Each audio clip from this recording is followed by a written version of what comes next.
नमस्कार, विदा इंडियंस में आपका स्वागत है।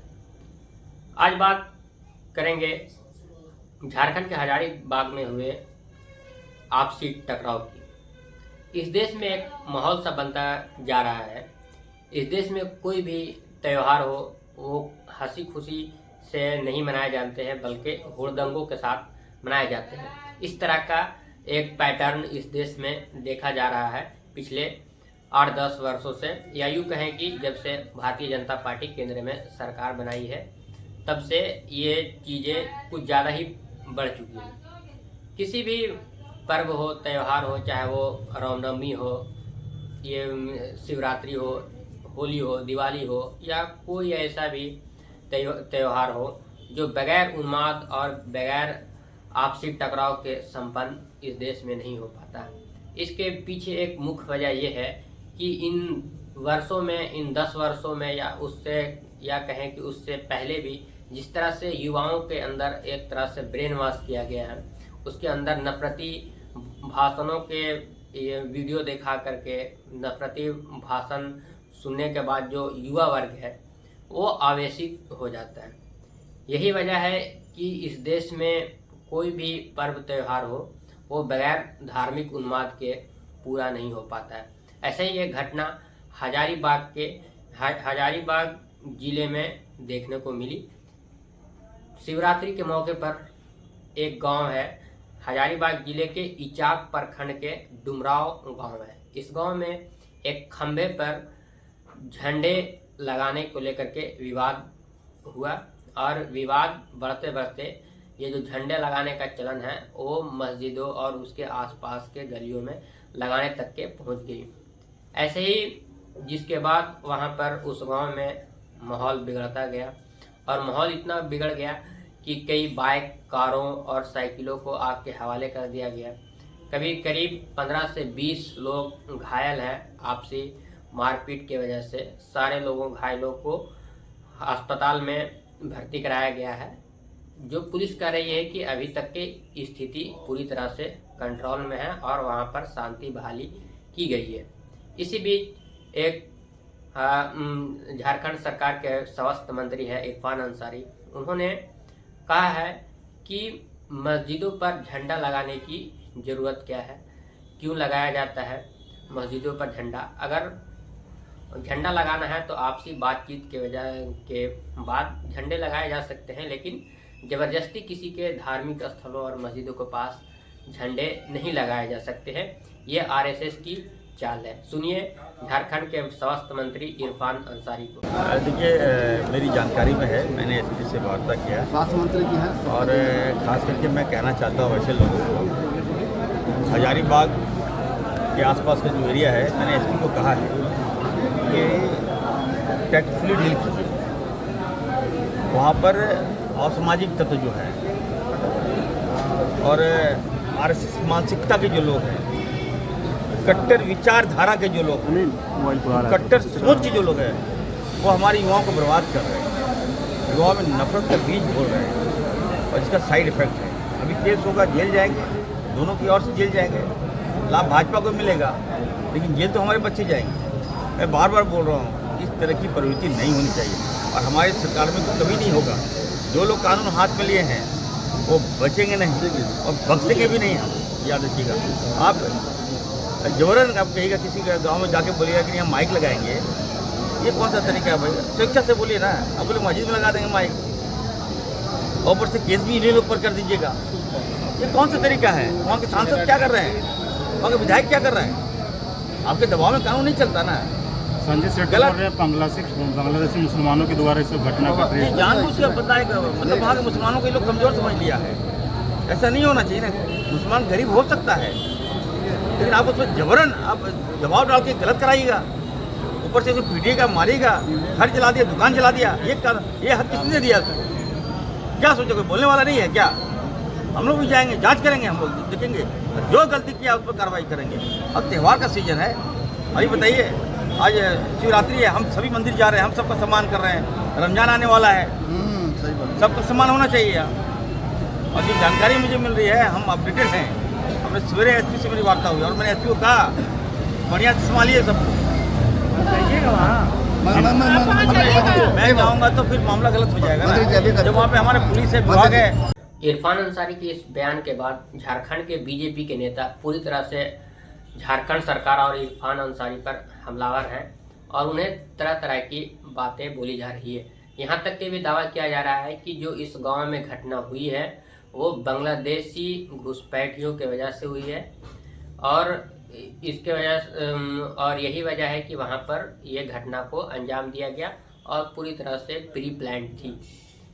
सीपी ठाकुर झारखंड बीजेपी के नेता हैं, बराकट्ठा से विधायक हैं, उन्होंने भी इस तरह के बयान दिया है।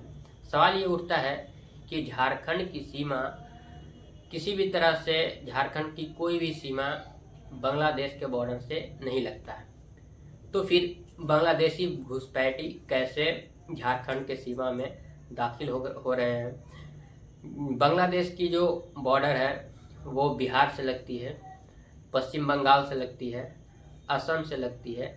इन सारे सीमावर्ती भारत के सीमावर्ती राज्यों से बांग्लादेश का बॉर्डर लगता है।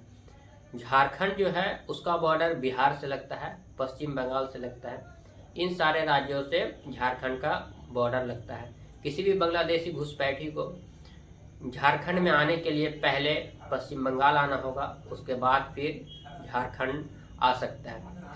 और दूसरा ये है कि जो बॉर्डर सिक्योरिटी फोर्स है, बीएसएफ है, या बॉर्डर की जो जिम्मेदारी है वो केंद्र सरकार के पास होती है, गृह मंत्रालय के पास होती है और उसके मुखिया अमित शाह हैं। तो अगर कोई बीजेपी का नेता झारखंड का ये कह रहा है कि बांग्लादेशी घुसपैठिए झारखंड में आकर के यहाँ का माहौल खराब कर रहे हैं, तो उन्हें बीजेपी के नेताओं को अपने गृह मंत्री अमित शाह से पूछना चाहिए कि जब बॉर्डर आपके सुरक्षा की जिम्मेदारी है तो फिर ये बांग्लादेशी घुसपैठी किस तरह से झारखंड में प्रवेश कर रहे हैं, और अगर प्रवेश कर रहे हैं तो गृह मंत्री को जिम्मेदारी लेते हुए इस्तीफा देना चाहिए कि मेरी विफलता के वजह से बांग्लादेशी घुसपैठिए झारखंड में प्रवेश कर रहे हैं और वहाँ के माहौल खराब कर रहे हैं। लेकिन अपने गृह मंत्री से इस्तीफा लेने के बजाय झारखंड बीजेपी के नेता आपस में सिर्फ बयानबाजी कर रहे हैं और एक तरह से माहौल बना रहे हैं। ये नैरेटिव झारखंड चुनाव के टाइम भी चलाया गया, जिसे जनता ने पूरी तरह से नकार दिया है। इसी तरह की घटनाएं इस देश में लगातार चलती रहती है। जब भी कोई शोभा यात्रा निकलता है, कोई झांकी निकलती है किसी भी पर्व त्यौहार पर, तो वो अपने रूट से नहीं जा कर के वो मस्जिदों के सामने, दरगाहों के सामने जा कर के तरह तरह के डीजे पर उन्मादी गाने बजाए जाते हैं, लेजर लाइट चलाए जाते हैं, उन्मादी नारे लगाए जाते हैं। ये सब करने की आखिर ज़रूरत क्यों आ पड़ी है इस देश के युवाओं की। अगर आपको किसी तरह के नारे लगाने हैं, किसी तरह के साउंड सिस्टम बजाने हैं, तो आप मंदिर में जाइए, उसके लिए एक स्थान बना हुआ है। उस मंदिर में जाकर के आप जय श्री राम के नारे भी लगा सकते हैं और सारी जो अपना प्रक्रिया है वो सारे प्रक्रिया को आप कर सकते हैं उस मंदिर में। मस्जिद जाने की कोई ज़रूरत नहीं है। लेकिन इस देश में एक ट्रेंड सा बन गया है, किसी भी जो नफरती लोग हैं वो इस तरह से शोभा यात्रा को मस्जिदों की तरफ मोड़ते हैं, उस पर पत्थर चलाते हैं, उन्मादी गाने बजाते हैं। इस वीडियो को आप देखिए, ये वीडियो जामा मस्जिद दिल्ली का है। यहाँ पर 2 मीनारों के बीच लेजर लाइट से ओम बनाया जा रहा है। किसी तरह से पुलिस प्रशासन अपनी मुस्तैदी की वजह से किसी बड़ी घटना या अनहोनी होने से रोक ली है, लेकिन इस तरह की घटनाएं पूरी देश में होती रहती है। साथ ही साथ एक और शिवरात्रि के टाइम पर एक घटना घटी, उसमें एक महिला है वो जा कर के ताजमहल में शिव की पूजा कर रही है। आखिर इन महिलाओं को, इन लोगों को अंदर में इस तरह के जहर किसने घोल दिया है कि ये जाकर के किसी मजार के ऊपर जाकर के वहाँ पर शिव का पूजा कर रहे हैं। इसके लिए बहुत सारे शिव की पूजा करने के लिए बहुत सारे मंदिर हैं इस देश में। वो महिला उस मंदिर में जाकर के भी पूजा कर सकती है, लेकिन महिला का कहना है कि नहीं, ये तेजो महालय है, ताजमहल नहीं है, तेजो महालय है और यहाँ शिव की पूजा करने मैं आई हूँ। आप इस वीडियो में देख सकते हैं जो पीछे चल रहा है। इस वीडियो में एक महिला ताजमहल के अंदर जा कर के शिव की एक मूर्ति के साथ पूजा कर रही है। कहने का मतलब है कि ताजमहल इस देश का सबसे ज़्यादा प्रतिष्ठित जगह है, जहाँ पर विदेशों से जो पर्यटक हैं वो आते हैं, ताजमहल को देखते हैं, उसकी खूबसूरती को देखते हैं, जिससे भारत सरकार को रेवेन्यू भी अच्छा खासा जनरेट होता है। आर्कोलॉजिकल सर्वे ऑफ इंडिया का भी कहना है कि यहाँ पर किसी भी तरह का तेजो महालय नहीं है। यहाँ मुमताज महल का मकबरा है, जिसे शाहजहां ने, जो उस टाइम के मुगल बादशाह थे, उन्होंने बनवाया है अपनी पत्नी के प्यार में। लेकिन इस तथ्य को पूरी तरह से कुछ संगठन है जो मानने के लिए राजी नहीं है, और तरह तरह के इस तरह से लगातार ताजमहल के लिए भी प्रयास किया जाता रहा है। पहले भी प्रयास किया जाता रहा है और अभी भी प्रयास किया जा रहा है।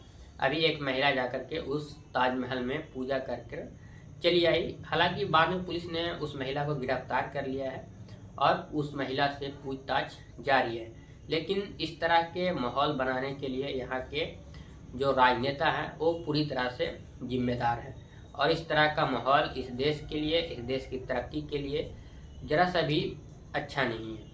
ये देश को हमेशा पीछे ले जाती है इस तरह के माहौल, और इस देश में शांति व्यवस्था, लॉ एंड ऑर्डर बिगड़ती है। इससे किसी का कोई फ़ायदा नहीं होता है, जहाँ तक के माल जान और माल प्रॉपर्टी का नुकसान ही होता है।